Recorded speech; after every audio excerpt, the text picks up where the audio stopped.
अस्सलाम वालेकुम वरहमतुल्लाहि वबरकातुहू औज़ु बिल्लाहि मिनश शैतानिर रजीम बिस्मिल्लाहिर रहमानिर రహీం శాపగ్రస్తుడైన సైతాను బారి నుంచి సృష్టికర్త అయిన అల్లాహ్ యొక్క రక్షణని అల్లాహ్ యొక్క సాయాన్ని రక్షణ వేడుకుంటూ ఉన్నాను. ఆమీన్. అల్లాహ్ ప్రవక్త ముహమ్మద్ సల్లల్లాహు అలైహి వసల్లం గారిపైన శాంతి సౌఖ్యాలు కురిపించండి వల్ల ఆమీన్. ఖురాన్ మరియు హదీసుల ఆధారంగా ఇస్లాం ప్రకారం ఈరోజు మనం పుణ్యం గురించి తెలుసుకోబోతూ ఉన్నాం. అసలు పుణ్యం అంటే ఏమిటి? పాపాల నుంచి రక్షించబడండి, పుణ్యాలు సంపాదించండి అని మనం చెప్పుకుంటూ ఉంటాం.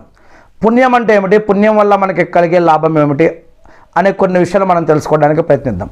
అసలు పుణ్యాలు ఎందుకు చేయాలి, ఎందుకు దేనిని పుణ్యం అంటారు, ఎందుకు పుణ్యం అంటారు, ఆ పుణ్యం అనేది ఎందుకు చేయాలి అనేది మనం తెలుసుకోవడానికి ప్రయత్నిద్దాం. ధార్మిక భాషలో, ఈ అరబిక్ భాషలో ఈ యొక్క పుణ్యాన్ని నేకి లేదా బిర్ అని కూడా అంటారు. పుణ్యం అంటే ప్రార్థనలు చేయడం వల్ల కూడా పుణ్యం లభిస్తుంది, దేవుణ్ణి ఆరాధించడం వల్ల పుణ్యం లభిస్తుంది. కేవలం ప్రార్థన చేయటం, దేవుణ్ణి ఆరాధించడం, ఈ రెండు విషయాలే పుణ్యం కాదు.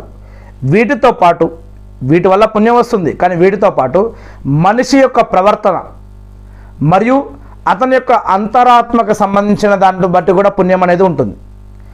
దీని గురించి మనం చూసినట్లయితే మనం తెలియకుండా ప్రతిరోజు ఒక 5 పుణ్యాలైనా చేస్తూ ఉంటాం.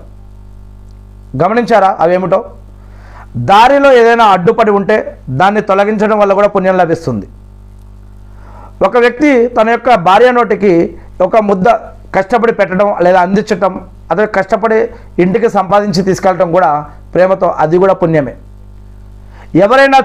ఎవరినైనా చూసి చిరునవ్వుతో పలకరించడం, ముష్కురావాటితోటి వారిని పలకరించడం కూడా, ఇది కూడా పుణ్యం అని చెప్పడం జరుగుతుంది. మరియు పక్షులకు లేదా జంతువులకి నీళ్లు తాగిపించడం, వాటికి ఇంకేదైనా ఏర్పాట్లు చేయడం కూడా పుణ్యమే.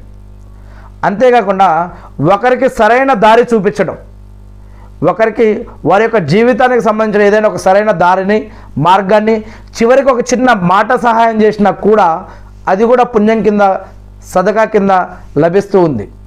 ఇవన్నీ కూడా మనం ప్రతిరోజు తెలియకుండా ఎన్నో పనులు చేస్తూ ఉంటాం, ఇలాంటి పుణ్యకార్యాలు. మరి పుణ్యకార్యాలు అని ఎందుకంటారు వీటిని? పుణ్యం అంటే పాపాల నుంచి రక్షిస్తుంది, నరకం నుంచి కాపాడుతుంది, స్వర్గంలోకి వెళ్ళే అవకాశం దొరుకుతుంది. స్వర్గంలో అనేక అంతస్తులు ఉన్నాయి, వాటిల్లో ఇంకా మంచి దానికి వెళ్ళే అవకాశం ఉంటుంది, దేవుడికి దగ్గరగా ఉండే అవకాశం ఉంటుంది. మనం ఇక్కడ దేవుణ్ణి మెప్పిస్తూ ఏవైతే ఆరాధనలు చేస్తున్నామో ఆ యొక్క ఆరాధన అంటే ప్రార్థన అనే భాష, దానిని అరబీలో నమాజ్ అని అంటాం లేదా సలా అని అంటాం.